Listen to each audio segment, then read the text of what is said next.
The sound of paper hitting marble echoed through the $13 million mansion like a gunshot. Clara Whitmore watched the divorce papers scatter across the floor she'd walked on barefoot every morning for 13 years, her husband's voice cutting through the silence with words that would haunt her forever. "My girlfriend deserves this mansion, not you. She's pregnant with my child, and I want you gone by Monday." 23 years of marriage, erased in 15 seconds. But here's what her billionaire husband didn't know. Clara had already found the documents hidden in his office, the offshore accounts, the secret apartment in Manhattan, and something so devastating that when the truth finally came out in court 6 months later, it would destroy not just his marriage, but his entire empire. This is the story of a woman who lost everything, discovered she'd been living a lie, and then did something nobody expected. What would you do if the person you trusted most in the world turned out to be a stranger? Before we dive into this story, I need you to do something for me. If you've ever felt betrayed by someone you loved, if you've ever questioned whether the life you're living is built on truth or lies, drop a comment right now and tell us where you're watching from. We want to know we're not alone in this. And if you're new to this channel, hit that subscribe button, because the stories we tell here aren't just entertainment, they're warnings, lessons, and sometimes, they're the wake-up call someone desperately needs to hear. Now let's get into Clara's story, because what happened to her could happen to anyone. Clara grew up in a neighborhood where dreams were expensive and reality was cheap. Her mother worked as a nurse during the day and cleaned office buildings at night, coming home at 2 in the morning smelling like disinfectant and exhaustion. Their apartment in Philadelphia was small, the kind of place where you could hear your neighbors' arguments through walls so thin they might as well have been made of paper. Clara learned early that if she wanted a different life, she'd have to build it herself with her own 2 hands. She was 17 when her mother sat her down at their kitchen table, the formica top cracked down the middle from years of use, and said something Clara would never forget. "Don't ever make yourself small for a man. Don't ever think his dreams are more important than yours. I made that mistake with your father, and look where it got me." Clara's father had left when she was 3, chasing some fantasy about becoming a musician in Los Angeles. They never heard from him again. Clara promised her mother she'd remember that lesson. She promised herself she'd never be the kind of woman who disappeared into someone else's life. But promises are easy to make when you're 17 and angry. They're much harder to keep when you're 25 and in love. Clara met Richard Whitmore on a Tuesday afternoon in March, in the cramped offices of a tech startup that smelled like stale pizza, and the kind of ambition that keeps people working until 3 in the morning.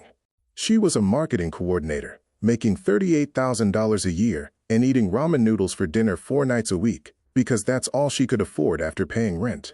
Richard was a software engineer, brilliant in that particular way that makes people uncomfortable at parties, because he couldn't talk about anything except code and the future of artificial intelligence. He wasn't handsome in a conventional sense.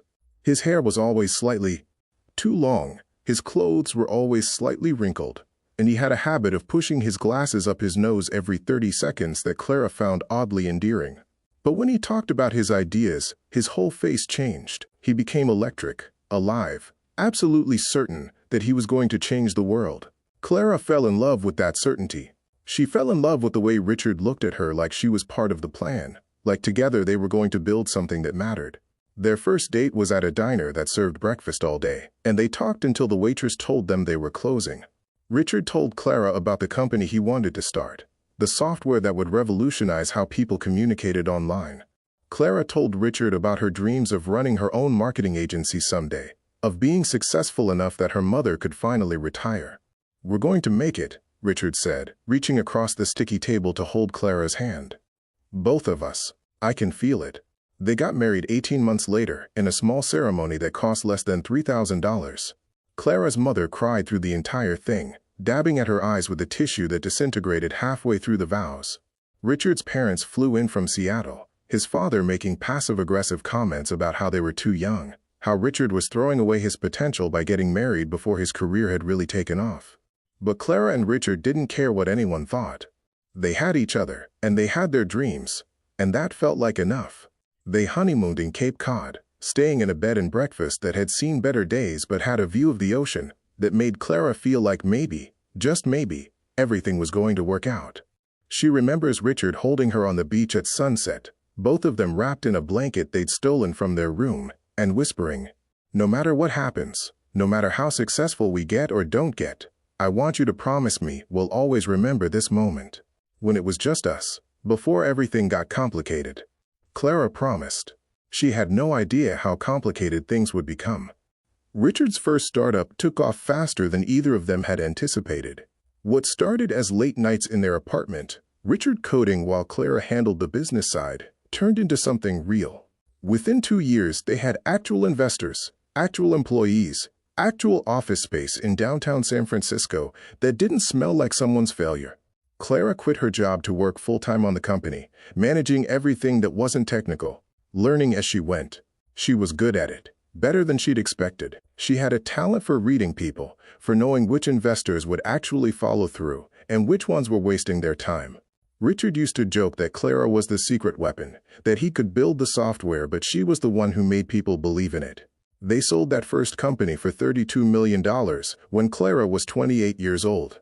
She remembers the moment they got the news, sitting in their lawyer's office, both of them too stunned to speak. $32 million. Clara's mother had worked herself into an early grave for a fraction of that amount, and here they were, suddenly wealthy beyond anything Clara had ever imagined. What do we do now? Clara asked Richard that night, sitting on the floor of their apartment because they were too excited to sit still. We do it again, Richard said, but bigger this time. Better. We take this money and we build something that actually changes the world. And that's what they did.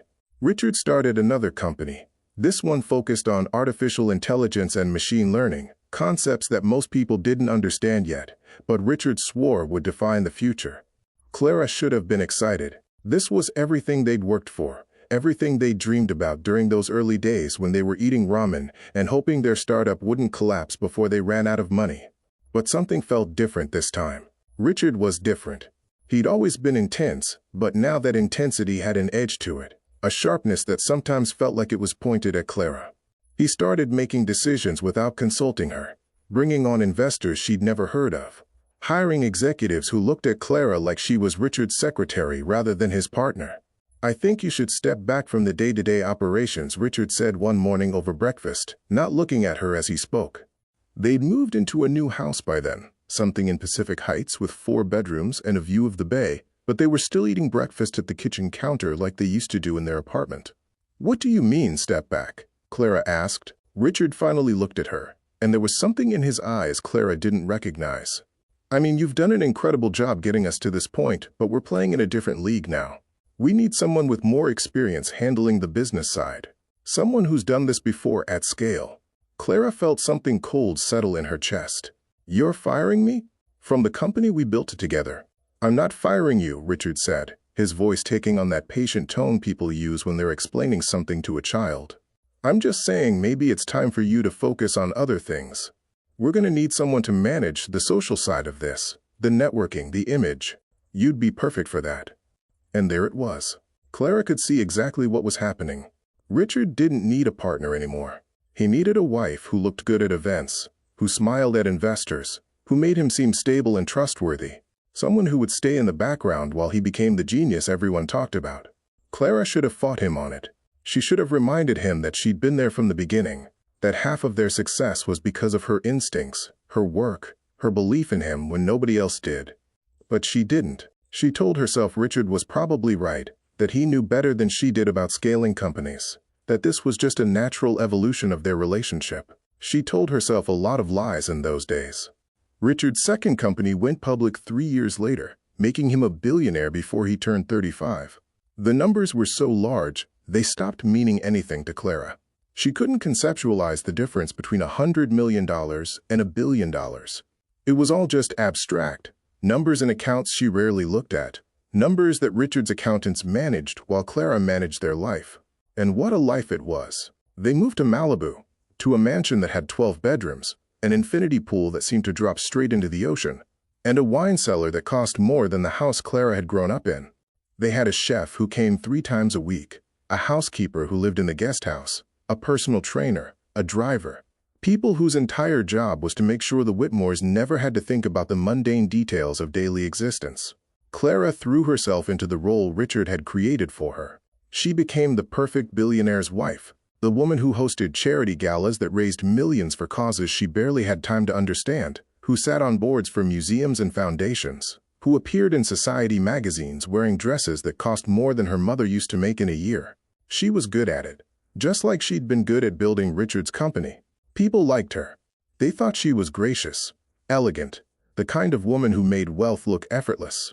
But Clara felt like she was disappearing. She'd wake up in their enormous bedroom, in a bed that could sleep 4 people comfortably, and not recognize the woman looking back at her from the mirror. Where was the girl who'd worked 60-hour weeks and dreamed of running her own agency? Where was the woman who'd helped build a multi-million-dollar company from nothing?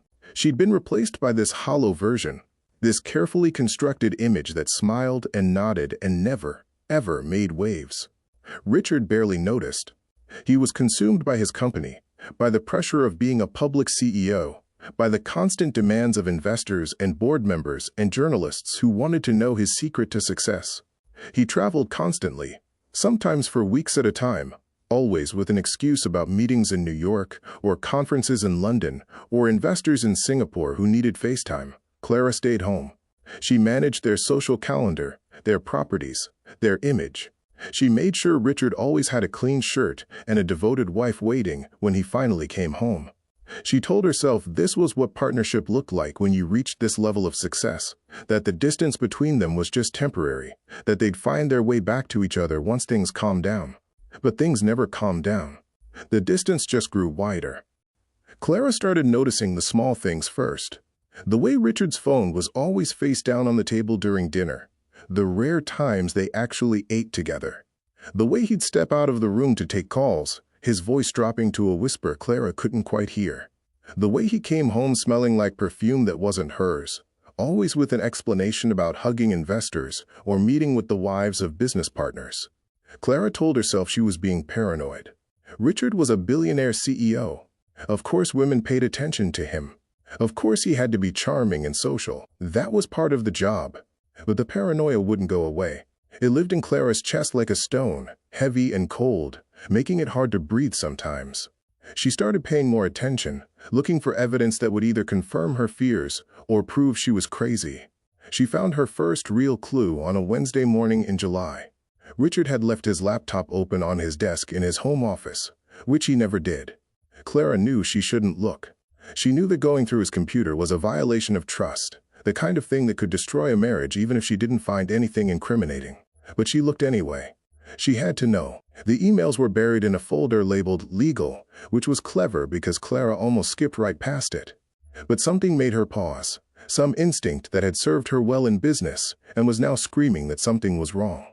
There were hundreds of emails, going back almost 3 years, between Richard and someone named Jessica. The early emails were professional, discussing some consulting work Jessica was doing for Richard's company. But then the tone changed. The messages became more personal, more intimate. Richard was telling this woman things he hadn't told Clara in years, sharing his fears and frustrations, his dreams for the future.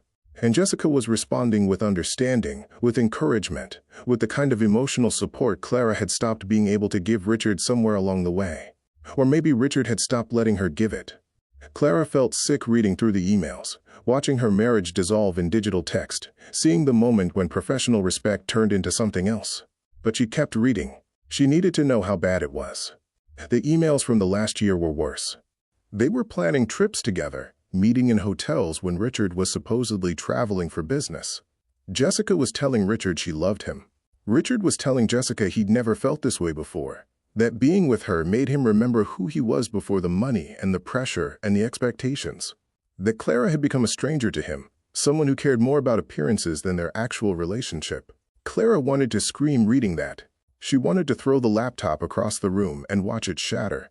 How dare Richard paint her as the villain, when he was the one who'd pushed her into this role, who'd told her to focus on their image instead of their company, who'd made her small and then resented her for it. But Clara didn't scream. She didn't throw anything. She carefully closed the laptop, walked downstairs to the kitchen, and made herself a cup of tea with shaking hands.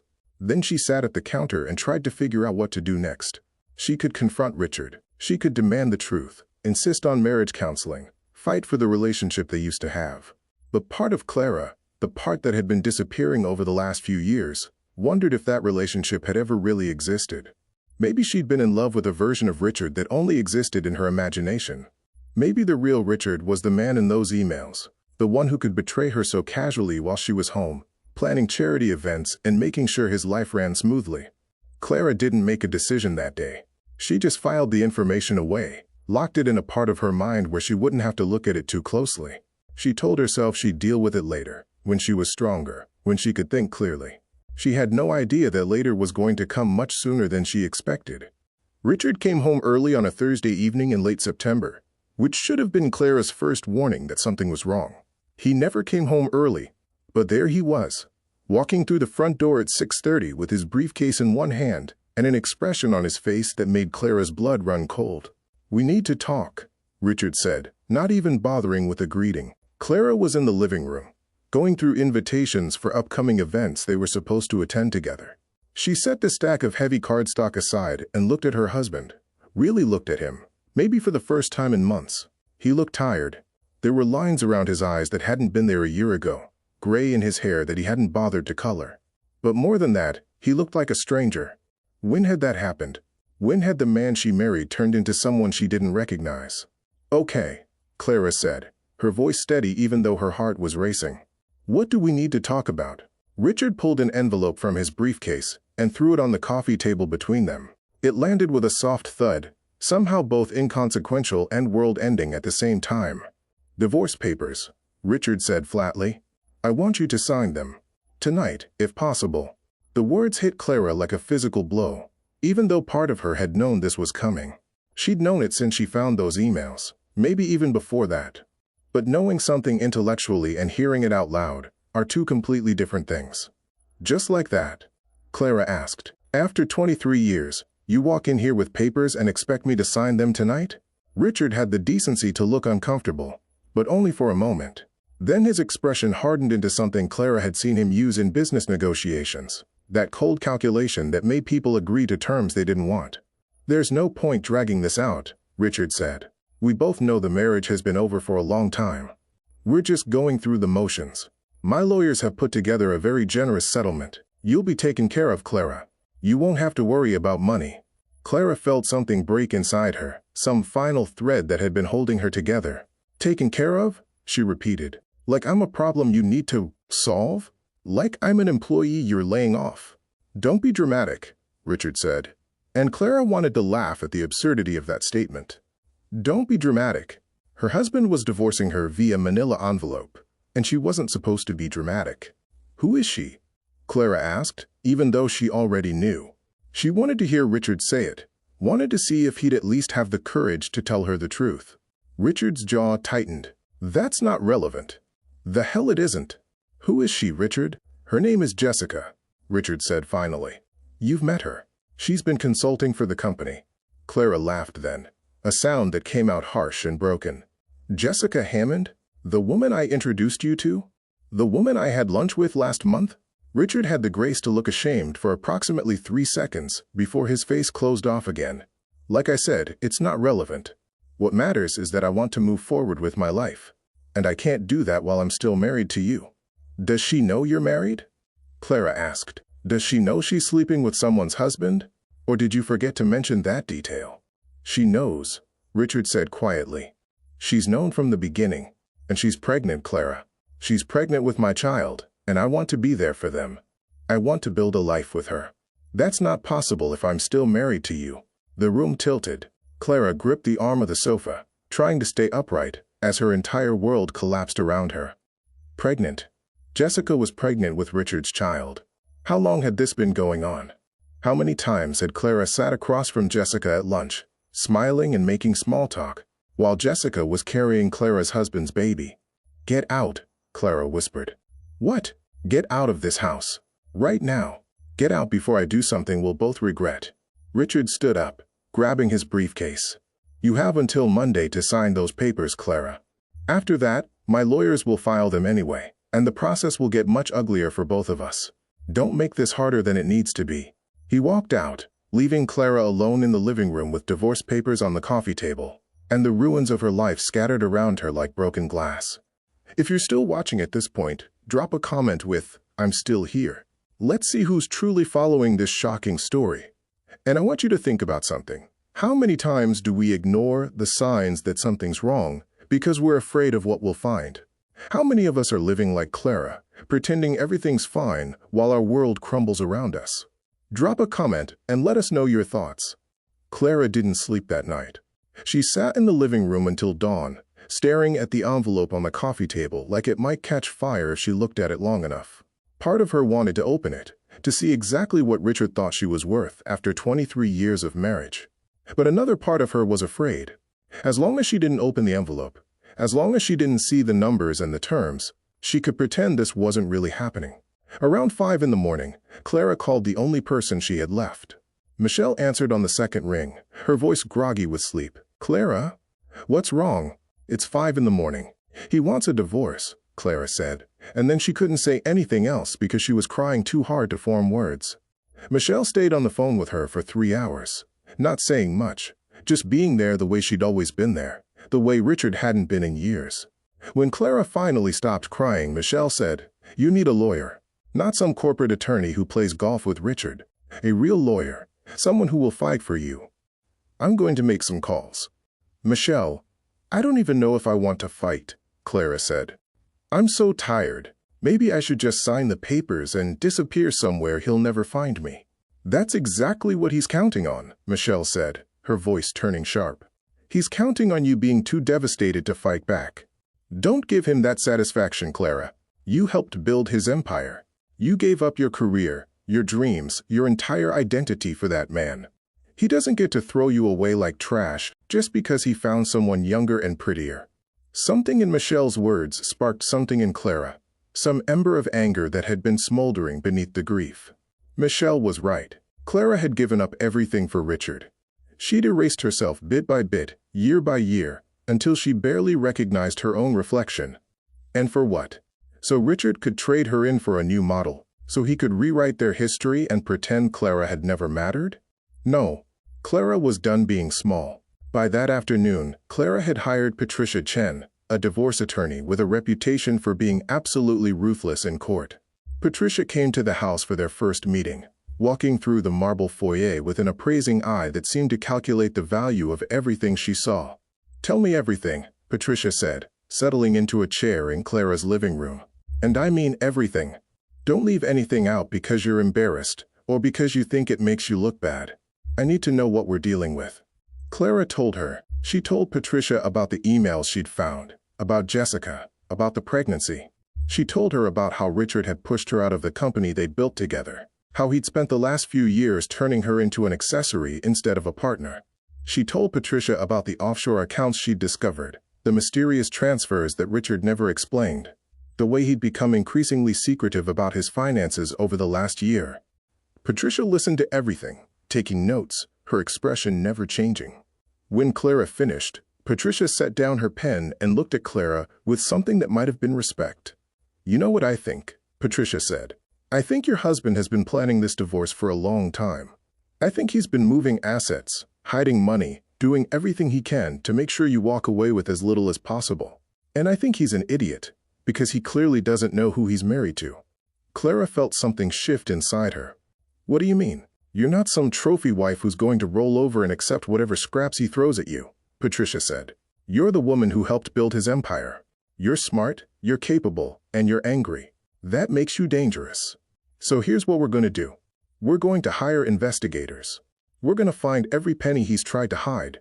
We're going to depose Jessica and anyone else who might have information about his assets or his behavior. And we're going to make sure that when this is over, you walk away with everything you deserve."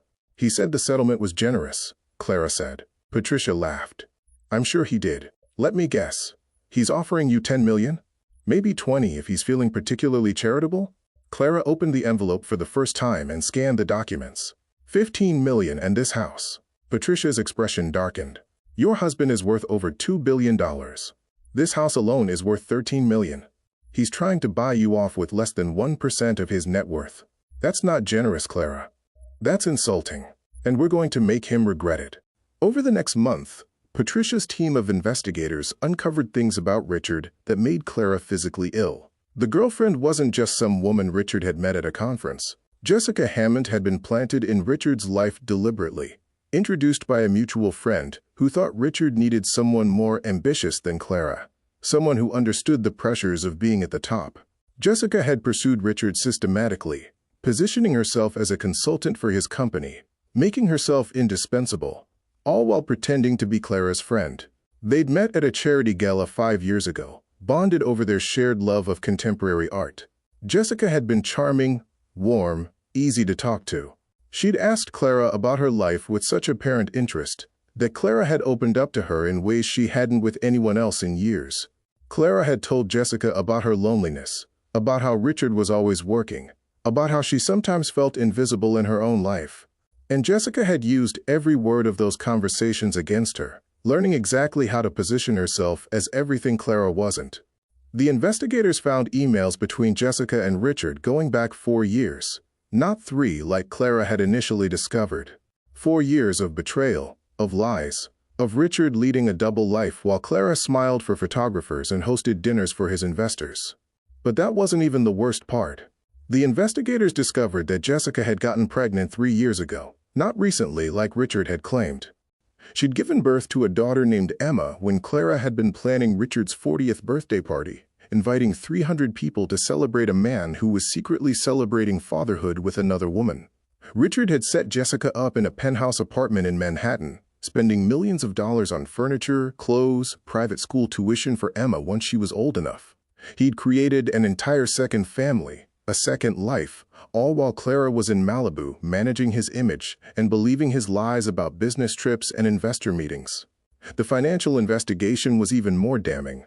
Richard had been moving money offshore for over 2 years, setting up trusts in the Cayman Islands, buying properties in other people's names, doing everything he could to hide assets from what he knew would eventually be divorce proceedings. He'd planned this divorce meticulously, the same way he planned business deals, calculating every angle, preparing for every contingency. Except he hadn't counted on Clara fighting back. Patricia filed motions to freeze all of Richard's assets, preventing him from moving any more money. She subpoenaed his business records, his bank statements, his phone records, everything. She deposed Jessica, who crumbled under questioning, and admitted that Richard had been promising to divorce Clara for years, that he'd told Jessica the marriage was essentially over, that Clara was just a convenient image enhancer who would be easy to push out when the time came. Clara sat through that deposition behind one-way glass, watching Jessica squirm in her chair as Patricia tore apart every lie, every manipulation, every calculated move. Jessica kept crying, kept insisting she loved Richard, that none of this had been about the money or the lifestyle. But her tears didn't change the facts. She'd knowingly destroyed Clara's marriage. She'd pretended to be Clara's friend while sleeping with her husband. She'd been complicit in Richard's plan to leave Clara with as little as possible. The investigators also found something that made Clara's blood run cold. Richard had been monitoring her for over a year. He'd had spyware installed on Clara's phone and laptop, reading her emails, tracking her location, listening to her phone calls. He'd hired private investigators to follow her, hoping to catch her in some kind of indiscretion that would justify his betrayal or give him leverage in divorce proceedings. But Clara hadn't done anything wrong. She'd been faithful, devoted, exactly the kind of wife Richard had claimed to want. And he'd repaid that devotion by treating her like an enemy, like someone who needed to be surveilled and controlled. When Patricia showed Clara the evidence of the monitoring, Clara felt something inside her turn to ice. This wasn't just betrayal. This was systematic, calculated abuse. Richard hadn't just stopped loving her. He'd turned her into his opponent while she was still trying to save their marriage. "We can use this," Patricia said, watching Clara's face carefully. "Illegally monitoring a spouse is serious. Combined with the hidden assets and the evidence of long-term deception, we can make a very strong case that Richard has been acting in bad faith throughout this entire process." "What does that mean for the settlement?" Clara asked. Patricia smiled, and it wasn't a kind smile. "It means we're going to take him for everything he's worth." The divorce became a war. Richard's lawyers fought every motion, every subpoena, every request for documentation. They tried to paint Clara as a gold digger who'd never contributed anything to Richard's success, who'd been living off his money for years without earning it. They tried to claim that Clara had signed prenuptial agreements that limited her claim on Richard's assets, conveniently forgetting that those agreements had been signed under duress during Richard's first company sale, when Clara was 28 and terrified of losing everything they'd built. Patricia tore apart their arguments with a precision that was almost beautiful to watch. She presented evidence of Clara's contributions to Richard's first company, testimony from early employees who remembered Clara working 100-hour weeks to keep the business afloat. She showed how Clara had given up her own career at Richard's request, how she'd been pushed out of the second company despite her significant contributions to its early success. She demonstrated that the prenuptial agreements were invalid because Richard had failed to disclose significant assets at the time of signing, that he'd used his position of power to manipulate Clara into agreements that were unconscionable. The case went to trial, which was unusual for high-net-worth divorces. Most billionaires prefer to settle quietly, avoiding the publicity and the risk of having their finances exposed in open court. But Richard refused to settle. He was convinced he could win, convinced his lawyers were smarter than Patricia, convinced that Clara would crumble under the pressure of a public trial. He was wrong about all of it. The trial lasted 6 weeks. Every day Clara sat in that courtroom and listened to the destruction of her marriage laid out in excruciating detail. She heard testimony from Jessica about the affair, from Richard's employees about his deceptions, from financial experts about the millions of dollars he'd tried to hide. She watched Richard on the stand, lying under oath, claiming he'd been a devoted husband, that the monitoring had been for Clara's safety, that he'd only moved money offshore for tax purposes. She watched the judge's expression grow colder with each obvious lie. The media had a field day with the trial. Every tabloid in the country ran stories about the billionaire's divorce, about the secret child, about the betrayed wife fighting back. Clara hated the attention, hated seeing her private pain turned into entertainment. But Patricia insisted it was helpful, that public pressure would make Richard more willing to settle, that no CEO wanted this kind of negative publicity attached to his name. Patricia was right. 3 weeks into the trial, Richard's lawyers approached them with a settlement offer, $50 million, and the Malibu house. Patricia laughed in their faces. Your client is worth over $2 billion. He tried to cheat my client out of assets she helped build. We're not settling for $50 million. We're going for half of everything, and we're going to get it. The lawyers looked horrified. Mrs. Chen, be reasonable. Mrs. Whitmore contributed to Mr. Whitmore's early success, but the vast majority of his wealth was generated after she stopped working for the company. Surely you can't claim she's entitled to half of wealth she had no hand in creating. Patricia leaned forward, her voice dropping to something dangerous. My client gave up her career at your client's request. She spent 13 years managing his life, his image, his social obligations, while he built his empire. She was promised partnership, promised that they were building this life together. Your client then had an affair, hid assets, monitored her illegally, and tried to force her out with a settlement worth less than 1% of his net worth. So yes, I absolutely can claim she's entitled to half. And if you don't want the judge to award her more than that as punitive damages, I suggest you take this very seriously. They went back to trial. Patricia put Clara on the stand, and for 3 days, Clara told her story. She told the court about meeting Richard, about building his first company together, about being pushed aside when his success made her inconvenient.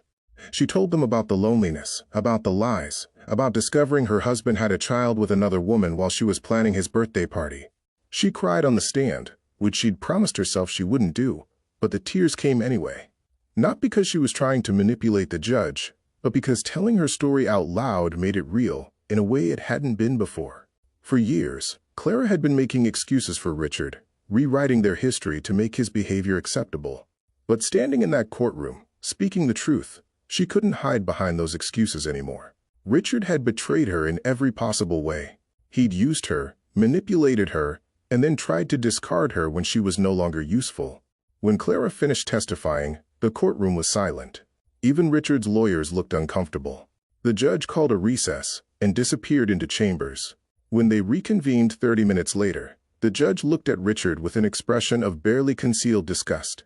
Mr. Whitmore, the judge said, I've been practicing family law for 27 years, and I have rarely seen a case of marital misconduct as egregious as this. You systematically deceived your wife, hid assets, conducted an affair with her friend, and then attempted to force her out of your life with an unconscionable settlement offer. This court will not reward that behavior. The judge awarded Clara 60% of all marital assets, including the offshore accounts Richard had tried to hide. She got the Malibu mansion, a portfolio of investment properties, and half of Richard's stake in his company. The final settlement was worth approximately $1.2 billion. Clara was a billionaire in her own right. But the money didn't feel like a victory. It felt like compensation for years of her life she'd never get back, for dreams she'd abandoned, for the person she'd stopped being when she married Richard Whitmore. The media called it the most expensive divorce in tech industry history. Richard's company stock dropped 12% when the settlement was announced. Investors worried about his judgment and his ability to lead effectively after such public humiliation. Richard had to borrow money to pay Clara's settlement, taking out loans against his company stock and selling assets he'd planned to hold for decades. The empire he'd built was significantly smaller, and his reputation was in tatters. Jessica left him 6 months after the divorce was finalized. Apparently, being with Richard wasn't as appealing when he was no longer an untouchable billionaire, when he was dealing with the fallout of his choices, when he had to actually be a present father to Emma instead of just funding her lifestyle from a distance. Clara heard through mutual acquaintances that Richard had tried to reach out to Jessica multiple times, begging her to come back, promising things would be different. But Jessica had already moved on, already found another wealthy man to charm and manipulate. Richard ended up alone in the mansion he'd fought so hard to give to his girlfriend, the house that was supposed to represent his new life. Instead, it became a monument to everything he'd lost. Clara didn't take any satisfaction in Richard's downfall.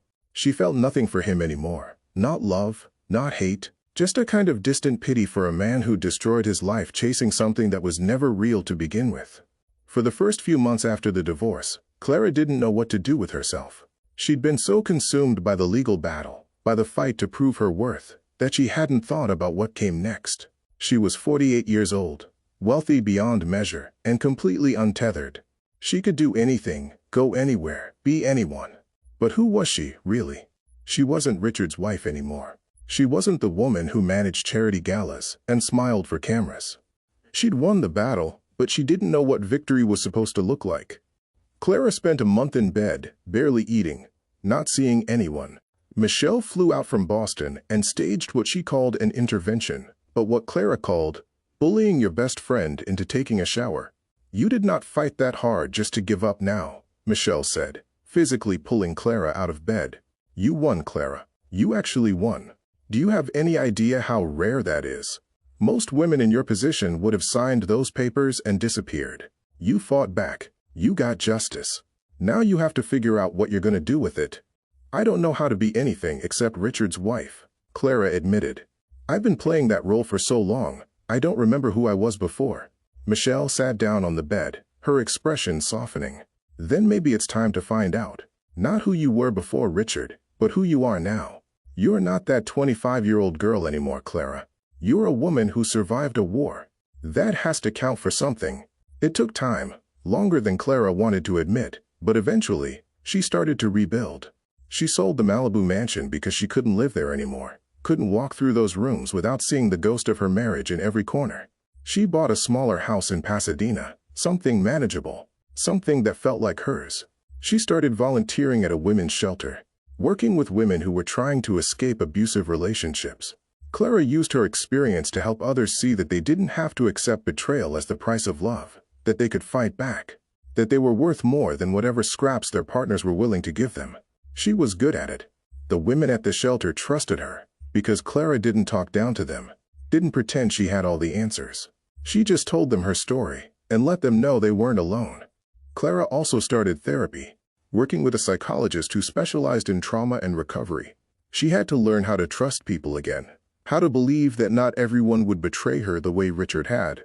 She had to learn how to be alone without feeling lonely, how to enjoy her own company instead of constantly looking for external validation. It wasn't easy. There were days when Clara wanted to give up, when the weight of everything that had happened felt too heavy to carry. But she kept going because the alternative was unacceptable. She'd fought too hard to give up now. Slowly, painfully, Clara began to heal. She reconnected with old friends she'd lost touch with during her marriage, people who reminded her of who she used to be before she became Mrs. Richard Whitmore. She started traveling again, visiting places she'd always wanted to see but never had time for when she was managing Richard's life. She went to Thailand and learned to cook traditional cuisine. She went to Iceland and hiked across glaciers. She went to Morocco and got lost in the markets of Marrakesh. She rediscovered parts of herself that had been dormant for years. She remembered that she was funny, that she liked stupid action movies and terrible reality TV. She remembered that she had opinions about things that had nothing to do with which charity was most worthy of support, or which investors Richard needed to impress. She remembered that she was a whole person, not just an extension of someone else. 2 years after the divorce, Clara started dating again. It was terrifying at first. She was convinced that no one would want her, that she was too old, too damaged, too complicated. But she was wrong. There were people who saw Clara for who she was, who appreciated her intelligence and her humor and her resilience. Not all of them were right for her, and Clara had to learn how to recognize red flags, how to walk away when something didn't feel right instead of trying to make it work. But eventually, she met someone who was worth the risk. His name was Daniel, and he was a professor of literature at UCLA, divorced with 2 grown children. He wasn't wealthy, not by Clara's standards anyway, but he had a richness to his life that had nothing to do with money. He read poetry out loud, cooked elaborate meals, had passionate opinions about obscure novels that Clara had never heard of. He made Clara laugh in ways she hadn't in years. Daniel knew about her past, about Richard and the divorce and the trial that had been all over the news. But he didn't treat Clara like a victim or a trophy. He treated her like a person, someone with flaws and fears and dreams that had nothing to do with her bank account. They took things slow, neither of them in a hurry to recreate the mistakes of their past relationships. And slowly, carefully, Clara learned how to trust again. 3 years after the divorce, Clara ran into Richard at a charity event in Los Angeles. She almost didn't recognize him at first. He looked older, tired, diminished somehow. The confidence that had defined him was gone, replaced by something that looked uncomfortably like defeat. "Clara," Richard said, his voice uncertain. "Can we talk for a minute?" Clara's first instinct was to say no, to walk away and pretend she hadn't seen him. But there was something in Richard's expression that made her pause, some vulnerability she'd never seen before. "Fine," Clara said. 5 minutes. They stepped out onto a balcony overlooking the city, the sounds of the party muted behind them. Richard stared out at the lights for a long moment before speaking. "I've wanted to call you so many times," he said finally. "To apologize, to try to explain. But I didn't know what to say. I'm not sure I know now." "Then why are we talking?" Clara asked, her voice carefully neutral. Richard turned to look at her. "Because you deserve to hear this, even if it's 3 years too late. I was wrong. About everything. About pushing you out of the company, about Jessica, about the way I treated you during the divorce. I was so caught up in being successful, in proving I was important, that I destroyed the only thing that actually mattered.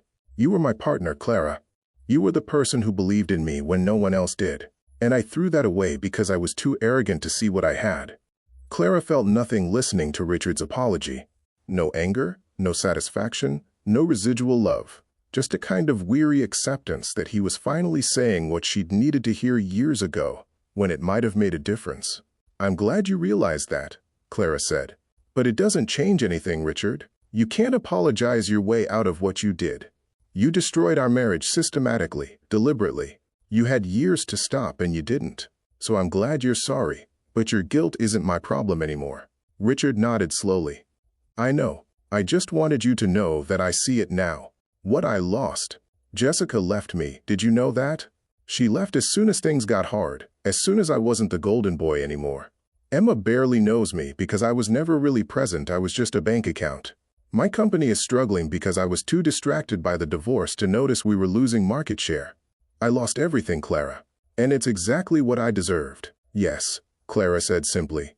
"It is." She left Richard on that balcony and went back inside to the party. Back to Daniel, who was waiting with a glass of wine and a sympathetic smile. She danced that night, laughed with friends, didn't think about Richard or the past or what might have been. For the first time in years, Clara felt truly free. Not because Richard had apologized, but because she'd realized she didn't need his apology. She'd already moved on, built a life that had nothing to do with him. Richard's guilt was his burden to carry, not hers. 4 years after the divorce, Clara sat in her garden in Pasadena, watching the sun set over the mountains. Daniel was inside making dinner, singing off-key to music only he could hear. Michelle was flying in tomorrow for a visit. Clara's mother had passed away 2 years ago, finally able to rest after a lifetime of struggle, knowing her daughter was safe and happy. Clara thought about everything that had happened, all the pain and betrayal and loss. She thought about the woman she'd been when she married Richard, full of dreams and certainty, convinced that love was enough to overcome anything. She thought about the woman she'd become during those years of marriage, slowly erasing herself bit by bit until she was just a hollow echo of who she used to be. And she thought about the woman she was now, rebuilt from ruins, stronger in the broken places, finally comfortable in her own skin. The truth was, Clara was grateful for what had happened. Not for the pain, not for Richard's betrayal, but for what it had taught her. She'd learned that not every loss is the end of the world. Sometimes losing everything you thought you wanted is exactly what you need to discover who you're really supposed to be. She'd learned that fighting back isn't about anger or revenge. It's about refusing to accept less than you deserve. It's about standing up and saying, I matter. My life has value. You don't get to erase me. She'd learned that healing takes time, that there's no shortcut through grief, that some days you'll feel strong and some days you'll feel broken, and both of those things are okay. The important thing is to keep moving forward, even when you don't know where you're going. Most importantly, Clara had learned that she didn't need Richard or anyone else to make her whole. She was enough, all by herself. The love she'd been searching for her entire life, the validation she'd been seeking, it had been inside her all along. She just had to fight her way through the wreckage to find it. Clara heard Daniel call her name from inside the house, saying dinner was ready. She stood up, brushed off her jeans, and walked inside to the life she'd built from nothing. A life that was truly hers, that no one could take away. And for the first time in longer than she could remember, Clara felt something she'd almost forgotten existed: peace. So here's what I want you to think about. If you were in Clara's position, standing in that mansion with divorce papers at your feet and 23 years of your life crumbling around you, what would you have done? Would you have signed those papers and walked away quietly, or would you have fought back, the way Clara did? And here's the harder question. How many of us are living like Clara did before everything fell apart, making ourselves smaller every day for someone who doesn't even see us anymore? How do you know when it's time to stop fighting for a relationship and start fighting for yourself? I want to hear your stories. Drop a comment below and tell us about a time you had to fight back, a time you had to choose yourself over someone you loved. Tell us what you learned, what you'd do differently, what advice you'd give to someone going through something similar. Your story might be exactly what someone else needs to hear today. And if this video made you feel something, if Clara's journey resonated with you in any way, I need you to do 3 things. First, hit that like button. Second, subscribe to this channel if you haven't already, because we tell stories here that matter, stories that might change the way you see your own life. Third, share this video with someone who needs to hear it. We all know someone who's making themselves small for someone else, who's accepting less than they deserve because they're afraid of being alone. Send them this video. Let them see that there's life after betrayal, that fighting back is possible, that they're stronger than they think. Next week, we're going to tell you about a woman who discovered her husband had been living a double life for 15 years, complete with a second family, a second career, and a web of lies so complex it took investigators 6 months to untangle. What she found when she finally uncovered the truth will leave you speechless, and what she did about it will make you question everything you thought you knew about forgiveness. You won't want to miss it. Until then, remember, not every loss is the end. Sometimes it's the beginning of something greater. Sometimes the person who breaks your heart is doing you a favor, showing you that you're strong enough to survive anything, even the loss of someone you thought you couldn't live without. Clara learned that lesson the hard way, but she learned it. And maybe, if we're lucky, we can learn it from her story, instead of having to live through our own version of it. Thank you for watching. Thank you for being here. Thank you for caring about stories that matter. We'll see you next week.